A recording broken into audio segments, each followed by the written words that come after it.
BJP के लिए ये दोनों है, सियासत भी है और जरूरत भी। नीतीश जी की जो छवि थी वो तो सेक्युलर वाली थी। किसानों के सामने मोदी जी को झुकना पड़ा माफी मांगने। जहां 100 की संख्या पूरी करते थे वहां 43 पर आ गए। एक भी मुस्लिम उम्मीदवार उनका नहीं जीता। 2 करोड़ लोगों के रोजगार देने की बात तो ये देश के हित में है। मुफ्त पैसा खैर किसी के अकाउंट में मत डालिए 15 लाख, लेकिन रोजगार तो दे दीजिए।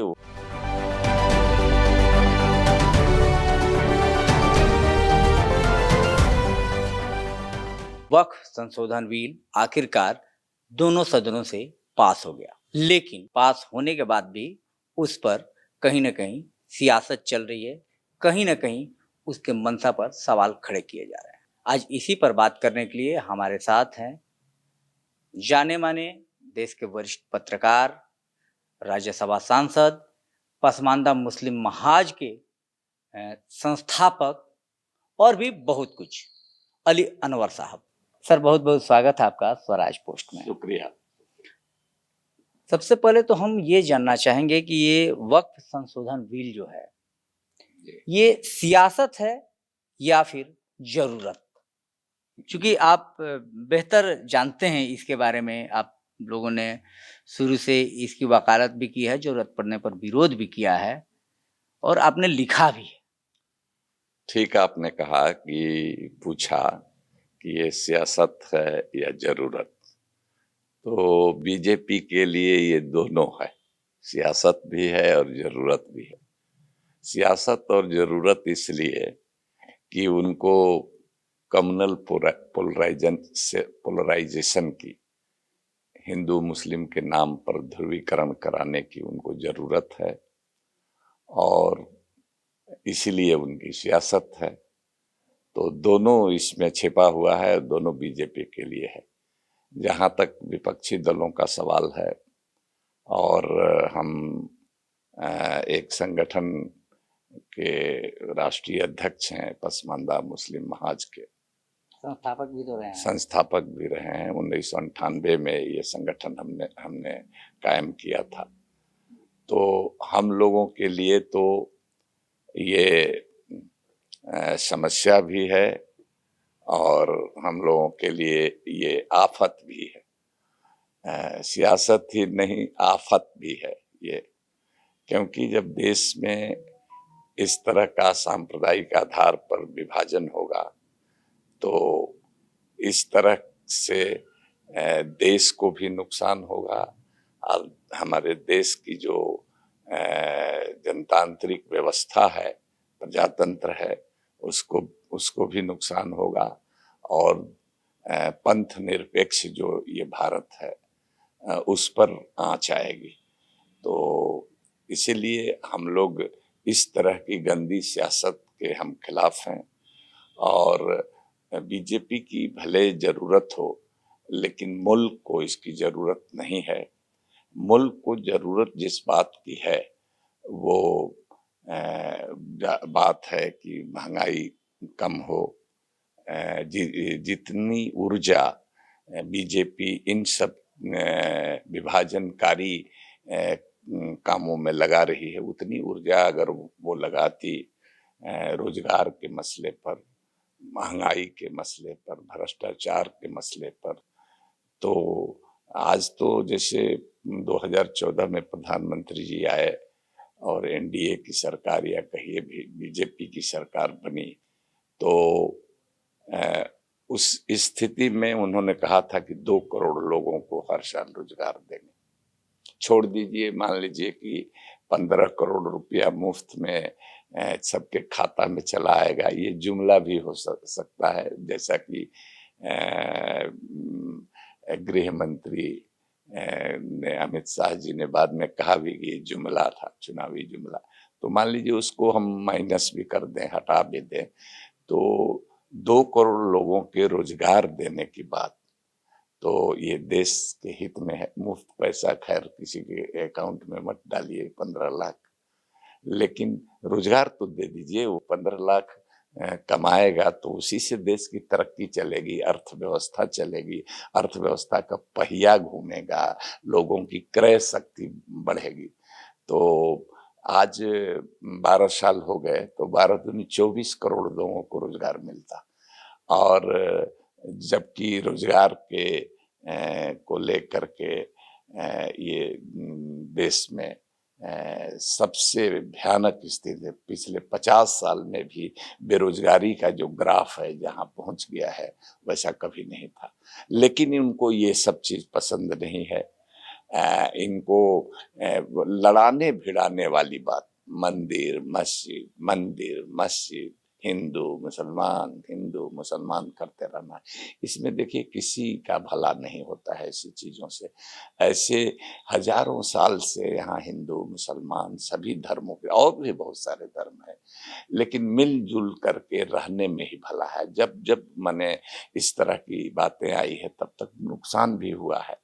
तो हम तो कहेंगे कि काम से बाज आना चाहिए बीजेपी को, इससे देश को नुकसान होगा। भले फौरी तौर पर बीजेपी को कुछ फायदा हो जाए, किसी को जलील करने से, किसी को नीचा दिखाने से, एक है ना अंग्रेजी का शब्द साइडिस्टिक प्लेजर, तो किसी को गाली देने में, किसी पर जुल्म करने में, किसी को दबाने में किसी को मजा आता है, तो इसको कहते हैं साइडिस्टिक प्लेजर।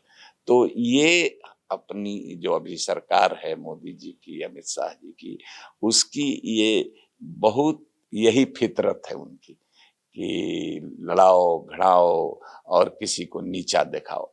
तो ये ज्यादा दिन तक नहीं चलता। जिन पार्टियों ने या जिन नेताओं ने बिल का समर्थन किया है, उनकी दलील है कि यह बिल गरीब तबके के जो मुसलमान हैं, जो पसमानदा हैं, उनके हक में है, और जो लोग धनासेठ हैं उनके पेट में दर्द हो रही है, क्योंकि वक्फ की जमीन का जिस तरह से बेजा इस्तेमाल किया जाता था अब वो लोग इस्तेमाल नहीं कर पाएंगे। ऐसी दलील है समर्थन करने वाले पार्टियों की।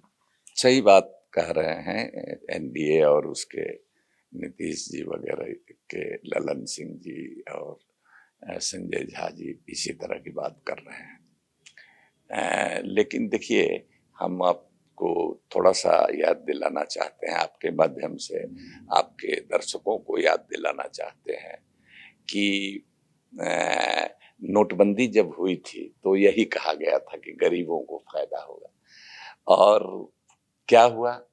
उल्टे जो अमीर लोग हैं उनका बाल बांका नहीं हुआ, लेकिन जो गरीब थे थोड़ा सा लगा कि शायद दूसरे को देख करके कि अरे अमीर लोगों को, लेकिन अमीर लोग तो अपना जो ब्लैक मनी था उसको व्हाइट कर लिए उसमें, और गरीबों का रोजगार चौपट हो गया। और जो अर्थव्यवस्था को नुकसान हुआ, बड़े बड़े अर्थशास्त्री कह रहे हैं, देश और दुनिया के अर्थशास्त्री कह रहे हैं, रिजर्व बैंक के जो गवर्नर थे रघुराजन साहब, वो कहे हैं कि जो उस समय जो भारत की अर्थव्यवस्था को नुकसान हुआ, उसकी रीढ़ टूट गई, वो आज तक उठ नहीं पाई। तो कहा तो यही जाता है, इसमें भी कहा जाएगा, हर काम तो विडंबना ये है कि गरीब लोगों के भले के लिए। अब देखिए दूसरी मिसाल छोटे से हम बताते हैं, किसानों के लिए 3 बिल आया और कहा गया कि किसानों को इससे बहुत बड़ा फायदा होगा। 9 महीना तक, 1 साल तक बल्कि उनका आंदोलन चला। दिल्ली को किसान चारों तरफ से घेरे रहे, बैठे रहे। 700 किसानों की मौत हो गई, लेकिन अंत में किसानों के सामने मोदी जी को झुकना पड़ा, माफी मांगनी पड़ी। हालांकि बड़ी चालाकी से उन्होंने कहा कि हमारी तपस्या में कुछ कमी रह गई होगी। अरे आपकी नियत में कमी थी। तपस्या तो आप जिस तरह के तपस्वी हैं वो सब लोग जानते हैं, आप ढोंगी हैं। गेरुआ पहनने वालों के का पहले जो सम्मान होता था साधु संतों का इस देश में, उस सम्मान को इन्होंने घटा दिया। अपने तपस्या के मुद्रा में आकर पहाड़ की कंदरा में चले जाते हैं। इलेक्शन के दिन तो खास तौर से इस तरह का नाटक और ये करते हैं, कहीं स्नान करने लगते हैं, कहीं इस तरह का व्यवहार करते हैं जैसे कि बहुत सात्विक पुरुष हों और बहुत धर्म भीरू हों, ईश्वर से डरने वाले हों। कुछ नहीं है पॉलिटिक्स में, ये सब माया जाल जो फैलाते हैं, ये सत्ता में बने रहे। एक सवाल और कि आप तो नीतीश कुमार जी के भी बेहद करीबी रहे हैं। नीतीश कुमार जी की रीढ़ की हड्डी पासमानदा मुसलमान, निश्चित तौर पर पासमानदा मुसलमानों ने उनका भरपूर समर्थन किया है, सरकार बनाने में मदद की है। अब ये जो बिल जो पास हुआ है, तो क्या लग रहा है पासमानदा मुसलमान साथ में रहेंगे नीतीश जी के, या फिर पासमानदा मुसलमान जो हैं वो भी नाराज हैं, वो इस बार साथ नहीं देने जा रहे हैं? देखिए, इस बिल से भी पहले आप देख लीजिए, जब आपने ठीक कहा कि 2005 में नीतीश जी, उसके पहले लालू जी से लड़ करके बीजेपी और नीतीश जी कभी सफल नहीं होते थे। जब 2005 में हम लोगों ने उनकी मदद की, ऑल इंडिया पसमानदा मुस्लिम महाज ने, और यहाँ के सभी पत्रकार साथी जानते हैं कि 1 महीना के इलेक्शन कैंपेन में, जो राष्ट्रपति चुनाव के बाद, राष्ट्रपति शासन खत्म होने के बाद जो चुनाव हुआ था मध्यावधि, तो उस चुनाव में नीतीश जी को 54 आया था, लालू जी को 74 आया था, रामविलास जी को 29 सीट आई थी। तो दोनों मिल करके सरकार नहीं बना पाए। बीजेपी के साथ अगर रामविलास जी चले जाते तो सरकार बन जाती, लेकिन रामविलास जी गए नहीं और सरकार की किसी की बनी नहीं। और 6 महीना के राष्ट्रपति शासन के बाद फिर चुनाव हुआ, तो उस चुनाव में हम लोगों ने नीतीश जी को मदद किया और नीतीश जी 1 महीना में 25 दिन हमको हेलीकॉप्टर से लेके पूरे बिहार में घूमे, हर क्षेत्र में हम लोग गए, हर जिले में गए, 1-2 कंस्टिट्यूएंसी। तो उसका प्रभाव ये हुआ कि पहली बार नीतीश जी मुख्यमंत्री बने। वैसे 12-13 दिन के लिए पहले भी बने थे, लेकिन वो तो जोड़ तोड़ से और फुल टर्म था वो। हाँ, तो फुल टर्म का उनका बहुमत नहीं था, वो जोड़ तोड़ करके वो बन गए थे। और फ्लोर टेस्ट में तो टिकने वाले नहीं थे, तो बीजेपी या उन्होंने मिलकर के ऐसा किया था। लेकिन पहली बार उनको बहुमत से वो दोनों आए। और देखिए, जब मैं 2017 में, जब ये फिर महागठबंधन तोड़ करके फिर बीजेपी के साथ चले गए, तो हमने बगावत कर दिया और हमारी सदस्यता भी चली गई। तो मैं उसके बाद जो 20 में चुनाव हुआ, 17 के बाद 20 में चुनाव हुआ, 10, 15, 20, 15 में जीते, 20 में जो चुनाव हुआ, 15 में बल्कि जीते नहीं, लालू जी और नीतीश जी मिल के लड़े तब जीते। तो उसके बाद जो हम लोग चाहते थे कि ये हो, लेकिन ये फिर उसमें 17 में चले गए। 15 के बाद 2 साल बाद 17 में बीजेपी में चले गए, तो हमने बगावत कर दी और मैं संसद से बाहर, मेरी सदस्यता चली गई, अब मैं बाहर आ गया। उसके बाद जो 20 में जो चुनाव हुआ, तो आप देख लीजिए, ये जहां 100 की संख्या पूरी करते थे, वहां 43 पर आ गए। एक भी मुस्लिम उम्मीदवार उनका नहीं जीता, जो पहले आधा दर्जन से ज्यादा ही जीतता था, आधा दर्जन से कम नहीं जीतता था। एक भी मुस्लिम उम्मीदवार नहीं जीता। मुस्लिम उम्मीदवारों की जो तादाद है वो भी तो कम हो गई है, टिकट भी तो हाँ कम हाँ, बिल्कुल बिल्कुल। उसके दूसरे कारण है, उसके लिए बीजेपी जवाबदेह है। ऐसा माहौल बनाती है मुसलमानों के खिलाफ कि दूसरी पार्टियां भी डरती हैं कि पोलराइजेशन हो जाएगा मुस्लिम कैंडिडेट। नीतीश जी की जो छवि थी वो तो सेक्युलर वाली थी। तो वही ना कह रहे हैं, वो सेकुलर वाली छवि थी, सही है। और शुरू में उन्होंने काम भी अच्छा किया, लेकिन जब वो अवसरवादी हो गए और कुर्सी कुमार हो गए, तब हमने साथ उनका छोड़ दिया। और छोड़ दिया तो वो 43 पर आ गए। तो पसमानदा मुसलमान तो छोड़ चुके थे पहले भी, समझ रहे हैं ना। अब तो सब मुसलमान छोड़ देंगे। देखिए, पसमानदा इसलिए इफेक्टिव हो जाता है कि उसकी 100 मुसलमानों में 85 मुसलमान पसमानदा होते हैं। तो वो जिधर लड़क जाते हैं, झुकाव हो जाता है, वो प्रभावी हो जाता है। मान लीजिए कि पलरा बराबर हो, तो 100 ग्राम भी जिसके पास हो, वो जिस पलरे पर रख देगा, वो पलरा नीचे चला जाएगा मने, और हल्का वाला ऊपर उठ जाएगा। 100 ग्राम का भी वजन होता है इलेक्शन में। तो हम लोगों ने, हालांकि 12% हम लोगों का वोट है, तो उस समय योगेंद्र यादव सेफोलॉजिस्ट थे। अब तो पीके वगैरह कई लोग इस काम को पूरे देश में करने लगे हैं, लेकिन उस समय नामी जो सेफोलॉजिस्ट थे, चुनाव विश्लेषक का चुनाव सर्वे करने वाले, CSDS के प्रोफेसर योगेंद्र यादव जी थे। उन्होंने अपने सर्वे में दिखाया था कि 10% वोट अली अनवर के चलते पसमानदा समाज का नीतीश कुमार जी को मिल गया, और यही उनकी जीत। और इसी के बदले उन्होंने हमको 2 बार राज्यसभा में भेजा। तो अब तो